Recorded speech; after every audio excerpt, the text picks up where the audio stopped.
हरे कृष्ण माता जी, प्रणाम सभी को। सभी का हार्दिक स्वागत है आज की कक्षा में। तो पहले प्रार्थना करते हैं। ओम हरे कृष्ण। अज्ञानतिमिरान्धस्य ज्ञानाञ्जनशलाकया चक्षुरुन्मीलितं येन तस्मै श्रीगुरुवे नमः। श्रीचैतन्यमनोभीष्टं स्थापितं येन भूतले स्वरूपदा मह्यं ददाति स्वपदान्तिकं। वन्देऽहं श्रीगुरो श्रीयुतपदकमलं श्रीगुरुन् वैष्णवांश्च श्रीरूपं सागरजातं सैगण्डरघुनाथं तं सजीवं साद्वैतं सावधूतं परिजनसहितं कृष्णचैतन्यदेवं श्री राधा कृष्ण पादान सैगण ललिता श्री विशाखान्वितांश्च। हे कृष्णा करुणा सिंधु दीनबंधु जगतपते गोपेश गोपिका कांत राधा कांत नमस्तुते। तप्त कांचन गौरांगी राधे वृंदावनेश्वरी वृषभानुसुते देवी प्रणमामि हरिप्रिये। वाञ्छाकल्पतरुभ्यश्च कृपा सिन्धुभ्य एव च पतितानां पावनेभ्यो वैष्णवेभ्यो नमो नमः। जय श्री कृष्ण चैतन्य प्रभु नित्यानंदा श्री अद्वैत गदाधर श्रीवासादि गौर भक्तवृंदा। हरे कृष्णा कृष्णा कृष्णा हरे हरे, हरे राम राम राम हरे हरे।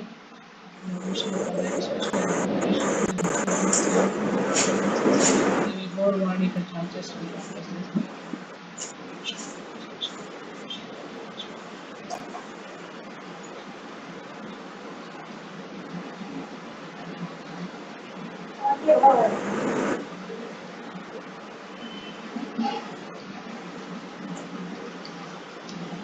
किसी का अनम्यूट है क्या?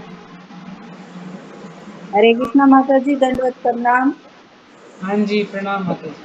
माता जी, भगवत गीता करवाओगे या वो जो कल बता रहे थे वो तीनों पुरुषों के बारे में वो समझाओगे? भगवत गीता भी करा लेते हैं, फिर वो कर लेंगे। पहले उसको कहो तो पहले उसको कर लेते हैं, बहुत टाइम बच गया तो भगवत गीता कर लेंगे, जैसे आप लोगों की इच्छा। माता जी, आपकी इच्छा है वैसे कर माता लो। जी आज पहले वो समझा दो, फिर टाइम रहेगा तो श्लोक कर लेंगे, क्योंकि फिर श्लोक लेट निमटता है तो फिर नहीं हो पाता। ठीक है, ठीक है उसके।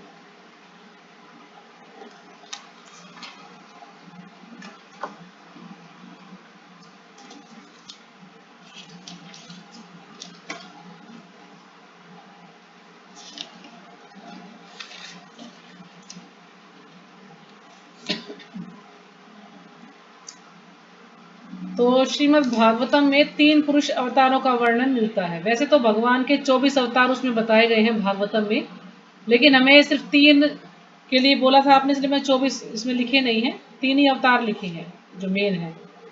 तो 3 अवतार हैं जो सृष्टि का पालन और संहार का कार्य करते हैं। तो इसमें जो एक दो चीज लिखी नहीं है। तो जो ब्रह्मा जी हैं वो रजोगुण के देवता हैं, उनका कार्य है सृष्टि की रचना करना। और जो शिव जी हैं वो तमोगुण के देवता हैं, वो संहार करते हैं। और जो विष्णु जी हैं वो सत्व गुण के देवता हैं, तो वो पालन करते हैं। इस प्रकार से 3 प्रकार के देवता हैं, ये गुण अवतार हैं भगवान के, इनको गुण अवतार कहा गया। तो इसमें बताया कि पहले जब सृष्टि की शुरुआत हुई तो उस समय भगवान ने 16 तत्व उत्पन्न किए थे। वैसे मैंने आपको बता रखा कि 24 तत्व होते हैं, ठीक है ना। महतत्व के अंदर 24 तत्व होते हैं, लेकिन उस समय 16 तत्व उत्पन्न किए गए थे। लेकिन ये 24 ही मान सकते हैं इनको भी। क्यों? क्योंकि इसमें अप्रत्यक्ष रूप से, जैसे कि 16 तत्व हैं, 5 कर्मेंद्रिया, 5 ज्ञानेन्द्रिया, 5 महाभूत, पंच महाभूत और मन, इस प्रकार से 16 बन गए हैं। लेकिन यदि हम देखें तो जो ज्ञानेन्द्रिया हैं, 5 उनके विषय भी होते हैं ना, 5 उनके विषय भी बताए थे मैंने आपको। और 3 हो गए मन बुद्धि अहंकार, और चौथा आत्मा या प्रकृति। कहीं पर आत्मा है, कहीं पर प्रकृति, कहीं पर महतत्व है। इस प्रकार से 24 तत्व हैं। लेकिन जब हम स्कंद भागवतम पढ़ते हैं ना, तो धीरे धीरे आगे तक उसमें फिर 24 तत्व इकट्ठे हो जाते हैं, लेकिन शुरुआत में भगवान ने 16 तत्व उत्पन्न किए थे। तो ये इसका मतलब है। फिर है प्रथम पुरुष अवतार। तो कर्मेंद्रिय और ज्ञानेन्द्रिय के बारे में आपको पता ही है। कर्मेंद्रिय हमारी हाथ पैर मुंह और गुदा और उपस्थ, यानी जो जनेन्द्रिय, उनको गुदा उपस्थ कहते हैं। और ज्ञानेन्द्रिय है आंख नाक कान जीभ और त्वचा। और पंच महाभूत पृथ्वी जल अग्नि वायु आकाश। फिर है प्रथम पुरुष अवतार। तो प्रथम पुरुष अवतार है कारणोदकशाही विष्णु। अब कारणोदकशाही विष्णु को महाविष्णु भी कहते हैं। और ये जो महाविष्णु है, इनको मूल संकर्षण भी कहते हैं। तो जैसे मैंने आपको लास्ट में लिखा है ना, चतुर्व्यूह, 4 चतुर्व्यूह मैं आपको बताऊंगी। तो इसमें आप इतना समझिए कि कारणोदकशाही विष्णु है, फिर महाविष्णु है, मतलब दोनों का सेम ही नाम है, उनको महाविष्णु भी कहा जाता है और कारणोदकशाही विष्णु कहा जाता है। तो ये प्रथम पुरुष अवतार हैं। तो पहले ये क्या करते हैं, ये कारण सागर में शयन करते हैं। कारण सागर भी बोला जाता है उसको, कारण सागर भी बोला जाता है। तो कारण सागर में ये शयन करते हैं। इनकी श्वास से असीमित ब्रह्मांड निकलते हैं और प्रवेश करते हैं। तो यानी जितने भी ब्रह्मांड हैं सभी के परमात्मा कौन है, कारणोदकशाही विष्णु। जितने भी ब्रह्मांड हैं, असंख्य ब्रह्मांडों के सबके परमात्मा कौन है, कारणोदकशाही विष्णु। तो ये जो है असीमित ब्रह्मांड निकलते हैं और प्रवेश करते हैं इनकी श्वास से। जैसे भगवान श्वास लेते हैं तो वो सब अंदर जाते हैं, जैसे भगवान श्वास छोड़ते हैं तो वो बाहर आते हैं। तो इस प्रकार से अनेकों, यानी कोई गिनती नहीं है उनकी, इतने ब्रह्मांड जो है उसमें निकलते हैं। तो प्रभुपाद जी हमेशा उदाहरण देते हैं कि जैसे एक बाल्टी है, एक बाल्टी भर सरसों के दाने हो, इतने ब्रह्मांड है, तो क्या कोई उनको गिन सकता है? इस प्रकार से हम इनको भी नहीं गिन सकते, कोई भी इसकी संख्या नहीं बता सकता। और श्वास खींचने पर सब ब्रह्मांड उन्हें पुनः उनके शरीर में विलीन हो जाते हैं। और जैसे ही जब प्रलय आती है तो भगवान श्वास अंदर की तरफ लेते हैं तो फिर सारे ब्रह्मांड समाप्त हो जाते हैं, उनके अंदर ही यानी विलीन हो जाते हैं। इनसे समस्त जगत की सामूहिक सृष्टि होती है। यानी जो जगत की सृष्टि करते हैं, और आध्यात्मिक जगत और भौतिक जगत दोनों के लिए तीन पुरुष अवतारों की जो है इनका ये अवतार लिया है भगवान ने। यानी भौतिक जगत के लिए भी और आध्यात्मिक जगत के लिए भी भगवान ने ये अवतार लिया है। तो मेन जो है, हम क्योंकि हम जो कारण तीन पुरुष अवतार के बारे में पढ़ते हैं, मेन हम ज्यादा पढ़ते हैं कि जगत की जो समस्त जगत है, हमारा जो भौतिक संसार है, उसकी सृष्टि के लिए इनका जो है अवतार होता है। फिर दूसरा है गर्भोदकशाही विष्णु। अब जो कारणोदकशाही विष्णु अपना विस्तार करते हैं गर्भोदकशाही विष्णु में। तो गर्भोदकशाही विष्णु, इनको द्वितीय पुरुष अवतार कहा जाता है, द्वितीय पुरुष कहा जाता है। कारणोदकशाही विष्णु के रोमकूपों से असंख्य ब्रह्मांडों की उत्पत्ति होती है। अब जो कारणोदकशाही विष्णु है, हमने जैसे पढ़ा भी कि इतने असंख्य ब्रह्मांड उनके रोमकूपों से, रोमकूप जैसे हमारे भी इतने बाल दिखाई देते हैं ना, छिद्र होते हैं, इस प्रकार से भगवान के भी ऐसे रोमकूप होते हैं, तो उनसे असंख्य ब्रह्मांड निकलते हैं।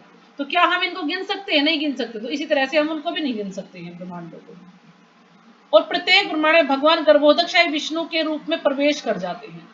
अब जो गर्भोदकशाही विष्णु है, भगवान ने पहले तो कारणोदकशाही विष्णु, फिर दूसरा अवतार लिया, अपना विस्तार किया, मतलब गर्भोदकशाही विष्णु के रूप में।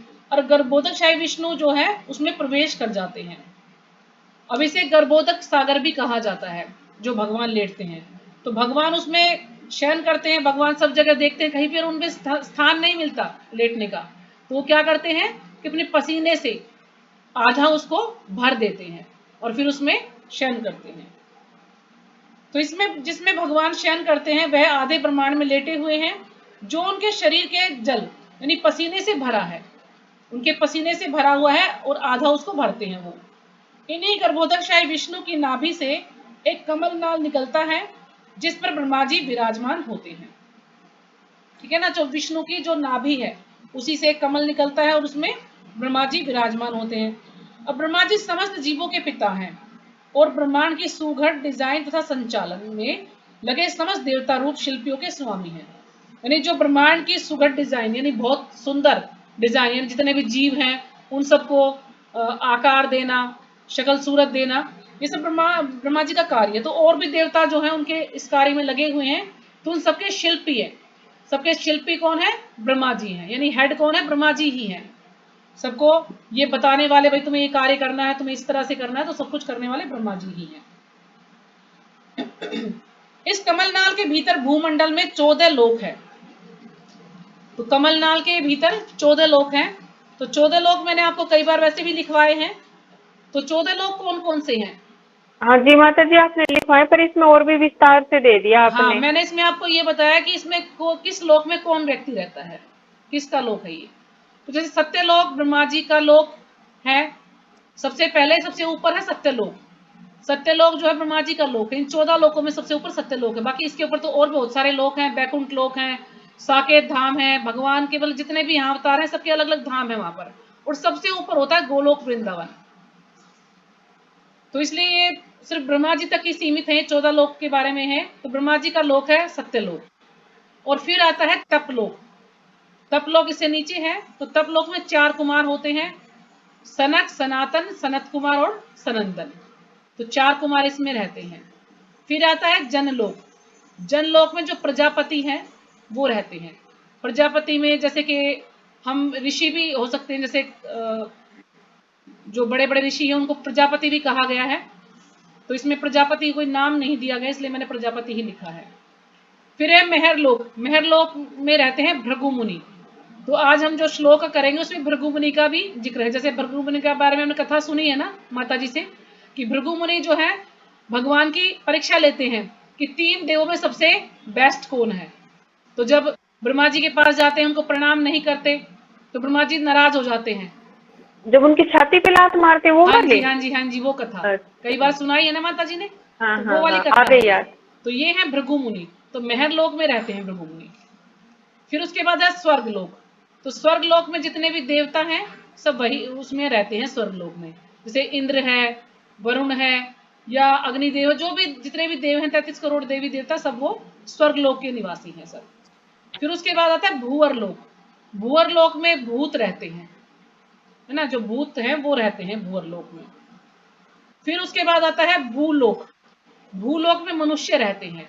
भूलोक यानी जिसमें हम लोग रह रहे हैं, भौतिक जगत, संसार, भौतिक जगत ये है, इसमें मनुष्य रहते हैं। फिर आता है अतल। अब अतल जो है ये पृथ्वी से नीचे के लोक हैं सारे, इनको निम्न लोक भी कहा गया है। तो अतल में मैं दानव का पुत्र रहता है। मैं दानव एक राक्षस है, उसका पुत्र है, वो उसमें रहता है अतल लोक में। फिर है वितल। वितल में शिवा। शिवा यानी हटाश्वर महादेव अपने गणों के साथ रहते हैं, यानी उनके जितने भी गण हैं उनमें वो रहते हैं वितल लोक में। सूतल। सूतल में बलि महाराज रहते हैं। बलि महाराज के बारे में तो आप जानते ही हैं। तो सूतल लोक में बलि महाराज रहते हैं। और जब बलि महाराज ने अपना सर्वस्व भगवान को अर्पित कर दिया था, है ना, जब भगवान 2 गज भूमि मांगने के लिए आए थे उनसे वामन रूप में, तो उन्होंने, भगवान ने 2 पग में ही सब कुछ नाप लिया। अब तीसरा पग कहाँ रखे? बलि महाराज का मेरे सर पर रखे। तो उन्होंने सर पर रखा, तो भगवान इससे बड़े प्रसन्न हुए कि उन्होंने अपना सर्वस्व मुझे अर्पित कर दिया। तो ये बताया जाता कि आज भी जो है भगवान वहां पर उनके पहरेदार के रूप में वहां पर खड़े हुए हैं सूतल लोक में भगवान। तो भगवान कितने दयालु हैं कि जब भक्त ने अपना सर्वस्व न्यौछावर कर दिया तो भगवान भी सेवा करने के लिए तैयार है। यानी भगवान उनके गार्ड बने हुए हैं, वहां पर पहरेदार बने हुए हैं उनके लोक के। फिर है तलातल। तलातल है राक्षस का, यानी जो मैं दानव का पुत्र था अतल में, और जो मैं दानव है वो स्वयं रहता है इसमें तलातल लोक में। ठीक है। फिर होता है महातल। महातल में रहता है नाग, यानी जो कश्यप मुनि और कद्रू माता जी उनकी जो पत्नी थी उनके पुत्र थे सर्प तक्षक।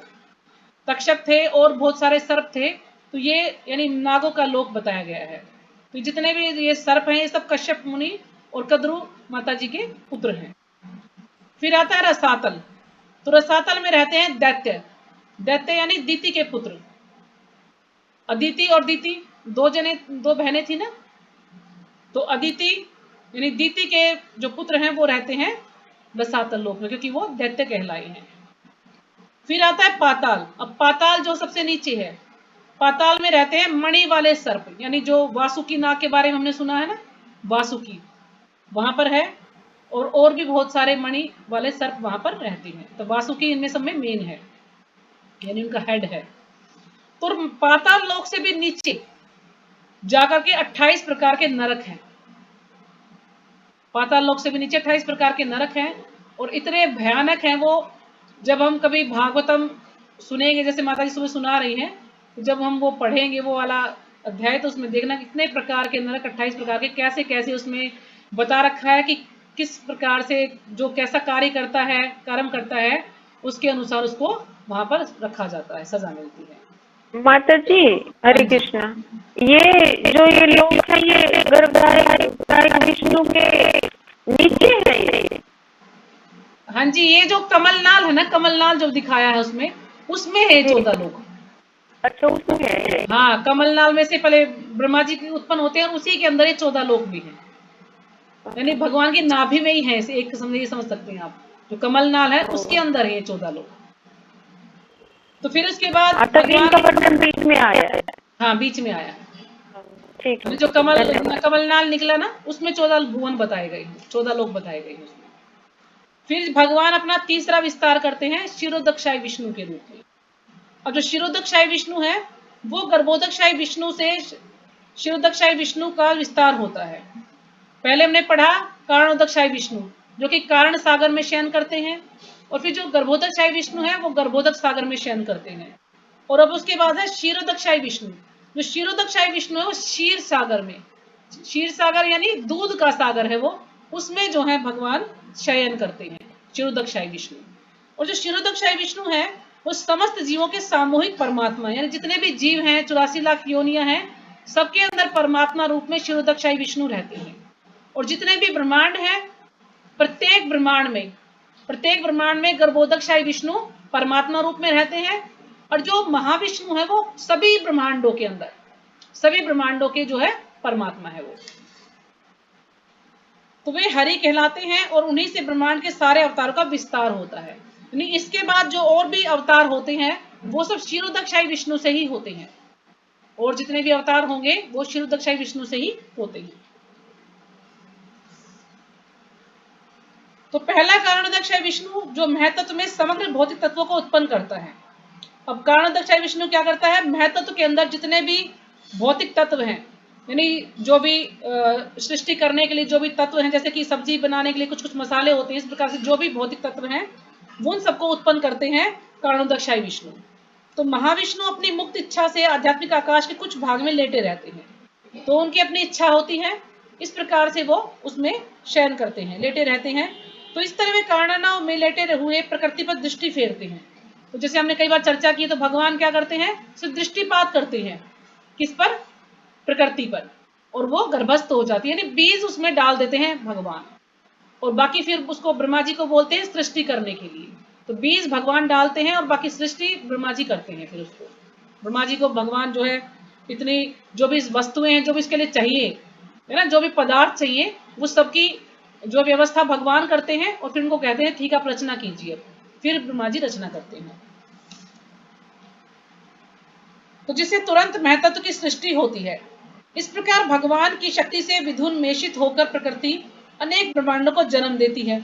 अब भगवान की शक्ति से विधुन्मेषित होकर, विधुन्मेषित यानी जैसे बिल्कुल एक करंट सा लगता है ना इंसान को, इस प्रकार से करंट यानी वो एक्टिवेट होती है, एकदम से वो गर्भस्थ हो जाती है, और फिर वो अनेक ब्रह्मांडों को जन्म देती है।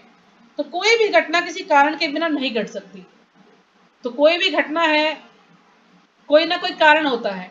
जैसे हम कहते हैं ना कि उसके साथ ऐसा क्यों हुआ, तो उसके पीछे कुछ ना कुछ कारण होता है ना, कि शायद ऐसा हुआ होगा, या इस कारण से उसके साथ ये घटना घटी है। तो हर वस्तु के साथ कुछ ना कुछ कारण होता है, बिना कारण के कोई घटना नहीं घट सकती है। तो महतत्व में असंख्य ब्रह्मांडों की सृष्टि कर लेने के बाद यह पुरुष इन ब्रह्मांडों में द्वितीय पुरुष गर्भोदक्षाई विष्णु के रूप में प्रवेश कर गया। जैसे हमने अभी चर्चा कर ली है, लास्ट में थोड़ा सा मैंने लिख दिया किताब में से मुझे मिला था। तो महतत्व के में असंख्य ब्रह्मांडों की सृष्टि कर लेने के बाद यह पुरुष इन ब्रह्मांडों में, यानी पहले तो असंख्य ब्रह्मांडों की उन्होंने उत्पत्ति की, और फिर प्रत्येक ब्रह्मांड में वो गर्भोदक्षाई विष्णु के रूप में प्रवेश कर गए। और वहां पर उन्होंने देखा कि अंधकार ही अंधकार है, आकाश में कहीं पर भी विश्राम करने का स्थान नहीं है। अतएव उन्होंने अपने पसीने के जल से आधे ब्रह्मांड को भर दिया, जैसे मैंने भी चर्चा की है इसके बारे में, और उसमें लेट गए। यह जल गर्भोदक कहलाता है। गर्भोदक्षाई विष्णु के पूर्ण अंश क्षीरोदक्षाई विष्णु है। तो 3 पुरुष समझ में आ गए आपको। तो अब इसमें 3 चतुर्व्यूह भी हैं। तो 3 चतुर्व्यूह कौन कौन से हैं, तो ये द्वारका लीला चतुर्व्यूह है। जो द्वारका का चतुर्व्यूह उसको लीला चतुर्व्यूह कहा गया है, यानी लीला करने के लिए भगवान अपना विस्तार करते हैं। तो सबसे पहले कृष्ण होते हैं, कृष्ण अपना विस्तार करते हैं बलराम जी में। बलराम जी अपना विस्तार करते हैं वासुदेव, संकर्षण, प्रद्युम्न और अनिरुद्ध। तो जो 4 है चतुर्व्यूह, तो ये चारों जो भगवान के ही रूप हैं ये, लेकिन ये बलराम से आए हैं, बलराम जी ने विस्तार किया है।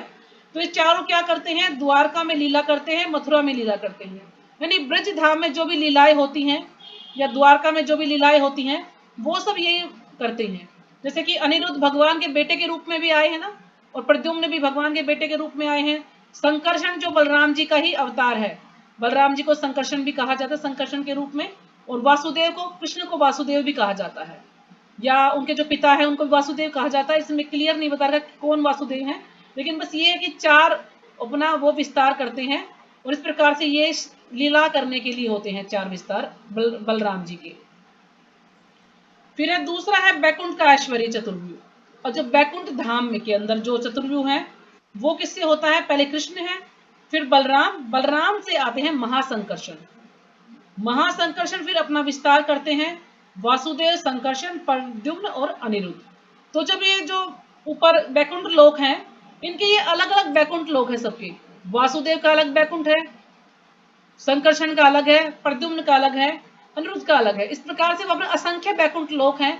तो जितने भी हम यहाँ पर भगवान के जितने भी विस्तार हम देख रहे हैं, सबका अलग अलग बैकुंठ लोक है। वहां पर नरसिंह भगवान का अलग है, या वामन भगवान का अलग है।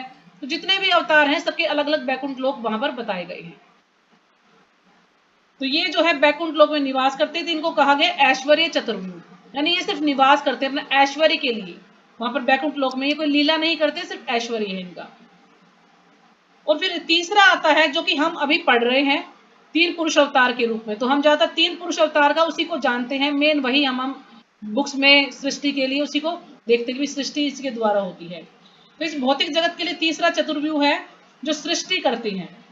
तो पहले आते हैं कृष्ण, फिर आते हैं बलराम, और फिर बलराम अपना विस्तार करते हैं महासंकर्षण में, और फिर महासंकर्षण से 3 पुरुष अवतार आते हैं। ठीक है, पहले कृष्ण, फिर बलराम, फिर महासंकर्षण, और महासंकर्षण से 3 अवतार आते हैं, कारणोदकशायी विष्णु, गर्भोदकशायी विष्णु और क्षीरोदकशायी विष्णु। और उसके बाद एक और बताया है कि अनंत शेष। अनंत शेष जो है, अनंत शेष किस प्रकार से सेवा करते हैं? अनंत शेष जो पृथ्वी है उसका सारा भार अनंत शेष के फनों पर है। जितना भी पृथ्वी का भार है वो सारा अनंत शेष के फनों पर है। इसलिए अनंत शेष को ये सेवा दी गई कि भगवान की महिमा का गुणगान करते हैं अनंत शेष। जब भगवान की महिमा का गुणगान करते हैं अपने इतने 1000 फनों से, फिर वो थक जाते हैं, फिर थोड़ा सा रेस्ट करते हैं, और जैसे ही उठते हैं तो फिर से कहते हैं कि फिर से भगवान की महिमा का वर्णन करते हैं। तो भगवान के उतने ही गुण और दुगने तिगने हो जाते हैं। यानी वो कहते हैं कि जब तक मैं भगवान के गुणों का जो है गुणगान करता रहूंगा, तब यानी पृथ्वी का भार को वो सहन करते रहेंगे। जब ये भगवान के गुणों का वर्णन समाप्त हो जाएगा तो फिर वो इस सेवा से शायद मुक्त हो जाएंगे, कुछ ऐसा मैंने सुना था। तो अभी लेकिन वो भगवान की महिमा का गुणगान करते, वो समाप्त ही नहीं होता कभी। कितने वर्षों से वो भगवान की महिमा का गुणगान करते चले जा रहे हैं, और जैसे ही वो उठते हैं फिर से उतने ही गुण बढ़े पाते हैं भगवान के। यानी वो इतने 1000 फनों से करते हैं लेकिन फिर भी वो गुणगान नहीं कर पाते। यानी जब भगवान की महिमा इतनी है, इतने गुण है भगवान के अंदर कि अनंत शेष उसको नहीं कर पाते हैं, तो हम लोगों की तो औकात ही क्या है ना। हम लोग तो कितना भी पढ़ ले लेकिन फिर भी हम भूल जाते हैं, हम अच्छे से वो बता नहीं पाते हैं या याद नहीं रख पाते हैं। कितना सुनते हैं लेकिन फिर भी भूल जाते हैं। क्यों? क्योंकि हमारे अंदर इतनी बुद्धि नहीं है। फिर एक विस्तार और है अयोध्या लीला के लिए चतुर्व्यूह, यानी जो अयोध्या में जो चतुर्व्यूह हुआ था उसमें कौन थे? यानी जो वासुदेव, संकर्षण, प्रद्युम्न, अनिरुद्ध 4 थे, इन्होंने अपना चारों का अलग अलग विस्तार हो गया। तो यानी इस रूप में आ गए फिर ये राम, लक्ष्मण, भरत और शत्रुघ्न के रूप में।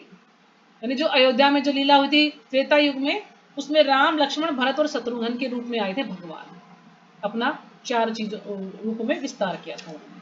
तो इस प्रकार से 4 चतुर्व्यूह बताए गए हैं। तो हम जो मेन जानते हैं हम इसको जानते हैं, बस ये कारणोदकशायी विष्णु को, क्षीरोदकशायी विष्णु को, गर्भोदकशायी विष्णु को, हमें इतना ही पढ़ना है। लेकिन ये अपनी जानकारी के लिए हम इसको याद रख सकते हैं। कोई हमसे पूछ ले तो हम बता सकते हैं। ठीक है, अब इसके अलावा समझ नहीं आई है तो आप इसमें से मुझे पूछ सकते हैं।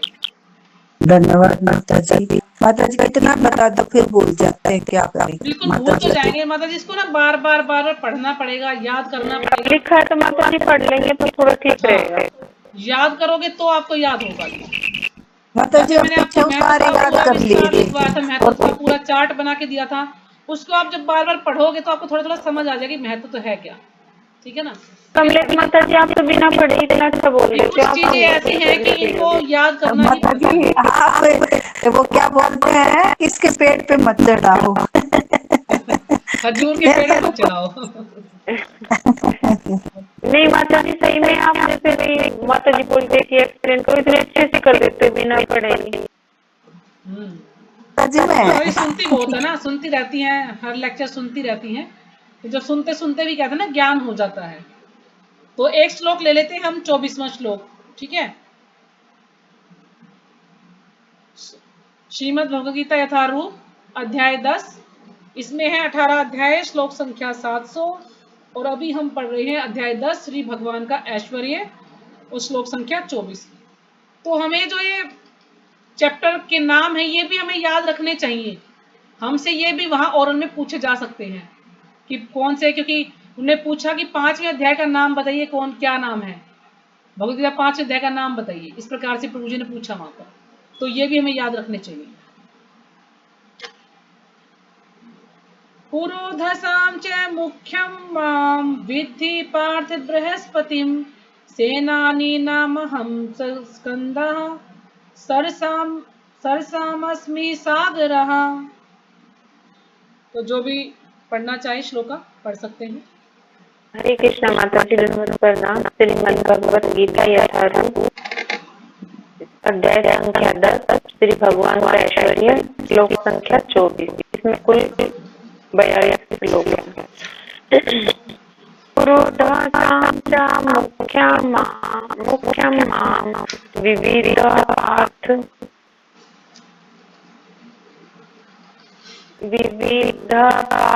बृहस्पतिं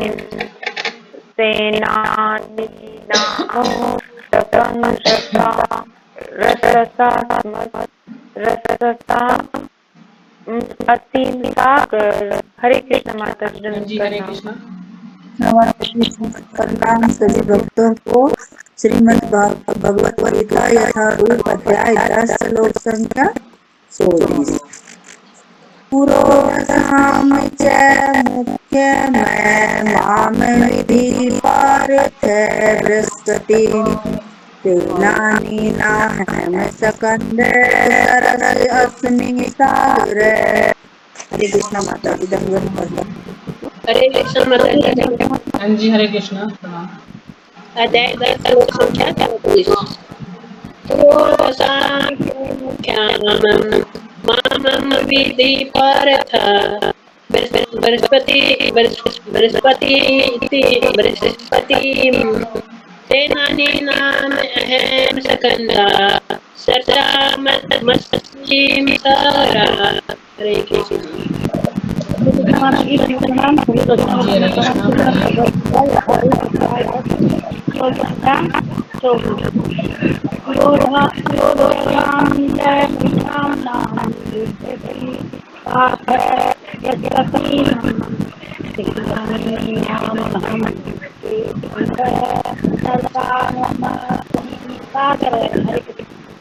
हरे कृष्ण माता जी, सभी भक्तों को प्रणाम। ग्रंथ श्रीमद् भगवत गीता यथारूप अध्याय 10, अध्याय का नाम है श्री भगवान का ऐश्वर्य, और इसमें कुल श्लोक 42, श्लोक संख्या 24। पुरोधसां च मुख्यं मां विद्धि पार्थ बृहस्पतिं सेनानीनामहं स्कंदः सरसामस्मि सागरः। हरे हरे कृष्ण। हरे कृष्ण माता जी, धन्यवाद प्रणाम। सभी माताओं का प्रणाम। श्लोक संख्या 24। पुरोधसां च मुख्यं मां विद्धि पार्थ बृहस्पतिं सेनानीनां स्कंदः सरसामस्मि सागरः। हरे कृष्ण माता जी, प्रणाम। जी हरे कृष्णा। और कोई हो गया? हाँ, तो हरे शब्दार्थ, कृष्ण माता जी, हाँ जी पढ़िए। श्रीमद् भगवद गीता यथारूप अध्याय 10 श्लोक नंबर 24। क्रोधासां च मुख्यां मां विद्धि पार्थ बृहस्पतिं सेनानीनाम् अहं स्कंदः सरसामस्मि सागरः। हरे कृष्ण माता जी। हाँ जी हरे कृष्ण। तो शब्दार्थ, पुरोधसाम समस्त पुरोहितों में, चय भी मुख्यम प्रमुख, मां मुझको, विधि जानो, पार्थ हे प्रथापुत्र, बृहस्पति बृहस्पति, सेनानी नाम समस्त सेनानायकों में से अहम मैं हूँ, स्कंदः कार्तिकेय, सरसाम समस्त जलाशयों में, अस्मि मैं हूँ सागर समुद्र। तो हे अर्जुन, मुझे समस्त पुरोहितों में मुख्य पुरोहित बृहस्पति जानो। तो भगवान यहाँ पर क्या करेंगे, जितने भी पुरोहित हैं सब में पुरोहित, मुख्य पुरोहित कौन है, बृहस्पति। और बृहस्पति क्या है, भगवान की विभूति है। मैं ही समस्त सेनानायकों में कार्तिकेय हूँ। अब कार्तिकेय कौन है, शिव जी के पुत्र हैं। तो जितने भी जो देवता हैं, देवताओं के सेनाओं के जितने भी सेनापति हैं, उन सबके हेड कौन है, कार्तिकेय जी। तो कार्तिकेय जी सभी देवताओं की सेनापतियों के सेनापति हैं। और समस्त जलाशयों में मैं समुद्र हूं। तो यानी जो बृहस्पति जी हैं वो किसके पुरोहित हैं, इंद्र के। इंद्र के गुरु हैं वो। तो एक बार आपने सुना भी होगा, एक बार जब बृहस्पति जी उनसे मिलने आए थे इंद्र से, तो इंद्र जो है अपना वहां पर नाच गाना चल रहा था, आराम से बैठा था अपनी पत्नी के साथ, और जब गुरु महाराज आते तो वो खड़ा नहीं होता उनके सम्मान में। तो ये देखकर बृहस्पति जी उनको छोड़ करके वहां से चले जाते हैं, रुष्ट हो जाते हैं। तो उनको जो है इंद्र को ये आभास होता है कि मैंने गुरु का अपमान किया है, उनका सम्मान नहीं किया, इसलिए मुझे रुष्ट हो गए। उसको ढूंढने का प्रयास करते, लेकिन गुरु उनको कहीं नहीं मिलते बृहस्पति जी। तो इस कारण से जो इंद्र है वो युद्ध होता है तो उसमें हार जाते हैं, क्योंकि उन्होंने अपने गुरु का अपमान किया है। तो कहने का यहाँ पर ये सीख है कि यदि गुरु हमारे घर पे आते हैं तो हमें अपना सारा कार्य छोड़कर उनका सम्मान करना चाहिए। यहाँ तक कि यदि हम आरती भी कर रहे हैं भगवान की और गुरु महाराज आ जाते हैं या कोई वरिष्ठ वैष्णव आ जाते हैं, तो हम आरती छोड़ सकते हैं, पहले हमें उनका सम्मान करना चाहिए, आरती हम बाद में कर सकते हैं। यानी वो गुरु है या हमारे वरिष्ठ वैष्णव हैं तो हमें सबसे पहले उनका सम्मान करना चाहिए। तो इंद्र ने ऐसा नहीं किया, क्यों, क्योंकि वो अपने सिर्फ भोग विलास में लगा रहा, गुरु की तरफ ध्यान नहीं दिया, तो वो रुष्ट हो गए इस से। और इसमें बताया कि जो सार्वभौम भट्टाचार्य हैं, अब चैतन्य चरितामृत में सार्वभौम भट्टाचार्य आप सबने सुना है। तो सार्वभौम भट्टाचार्य कौन है, बृहस्पति जी के ही अवतार हैं। अब बृहस्पति क्या है, भगवान की विभूति है, और सार्वभौम भट्टाचार्य क्या है, बृहस्पति जी के ही अवतार हैं। जैसे ब्रह्मा जी के अवतार कौन है, ब्रह्मा जी के अवतार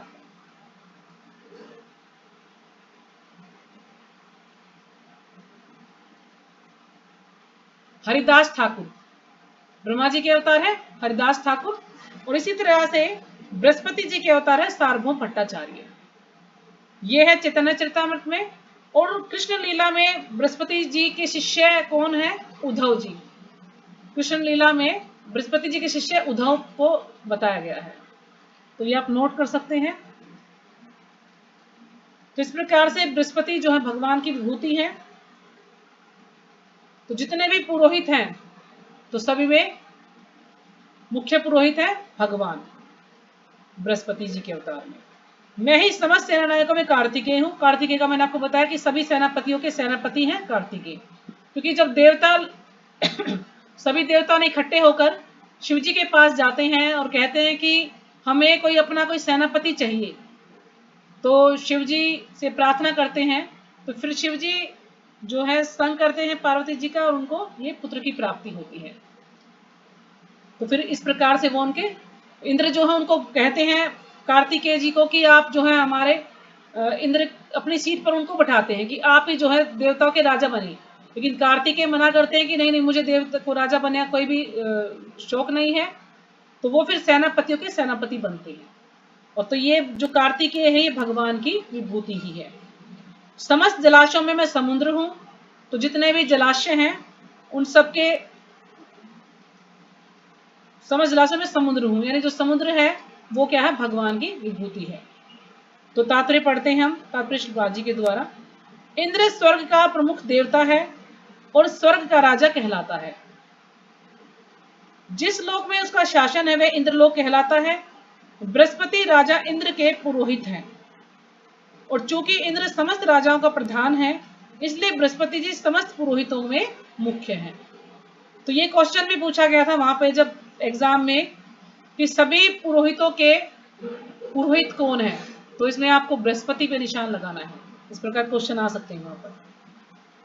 तो जैसे इंद्र सभी राजाओं के प्रमुख हैं इसी प्रकार पार्वती था शिव के पुत्र स्कंद या कार्तिकेय समस्त सेनापतियों के प्रधान है। तो जितने भी सेनापति हैं उनकी सेनाओं के सबके प्रधान कौन है? कार्तिकेय जी। समस्त जलाशयों में समुद्र सबसे बड़ा है। अब जितने भी जलाशय हैं, नदियां हैं या और छोटे छोटे नाले हैं, छोटे छोटे तालाब वगैरह होते हैं, तो सब में जो सबसे बड़ा होता है समुद्र होता है। तो कृष्ण के ही स्वरूप उसकी महानता के ही सूचक है। तो यानी समुद्र कौन है? भगवान की विभूति ही है। तो कृष्ण के स्वरूप उनकी महानता के ही सूचक है। तो ठीक है, यहीं पे विराम करते हैं, फिर 25वां श्लोक कल लेंगे। माता जी, हाँ जी, ये आपने बताया था कि मतलब ये तो लिखे बृहस्पति इंद्र का पुरोहित था, और सार्वभौम किसका वो था? सार्वभौम भट्टाचार्य बृहस्पति जी के अवतार हैं। मतलब चैतन्य चरितामृत लीला में, चैतन्य महाप्रभु की लीला में सार्वभौम भट्टाचार्य हैं, वो बृहस्पति जी के अवतार हैं। क्योंकि जितने भी भगवान के पार्षद है ना, जब भगवान जब भी यहाँ पर आते हैं इस धराधाम पर लीला करने के लिए, तो उनके पार्षद अलग अलग रूपों में आते हैं। जितने भी, जैसे कि वृष भानु है, नंद महाराज है, यशोदा मैया है, तो अभी ये इस रूप में है। लेकिन किसी और दूसरी लीला में, जैसे कि जो सची माता है, चैतन्य महाप्रभु की जो माता है सची माता, वो यशोदा माता जी का ही अवतार है। इस प्रकार से बताया जाता है। तो अलग अलग यानी रूप उनको मिलता है, और भगवान के साथ लीलाएं करने के लिए भगवान के साथ ही आते हैं। इस प्रकार से सार्वभौम भट्टाचार्य हैं, बृहस्पति के और अवतार ब्रह्मा हैं। हरिदास ठाकुर। हाँ जी, ब्रह्मा जी के अवतार हैं हरिदास ठाकुर।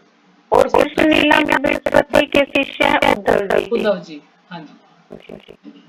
क्योंकि उद्धव जी भी आए थे ना, उद्धव जी आए थे गोपियों को समझाने के लिए, लेकिन वो कुछ नहीं कर पाए।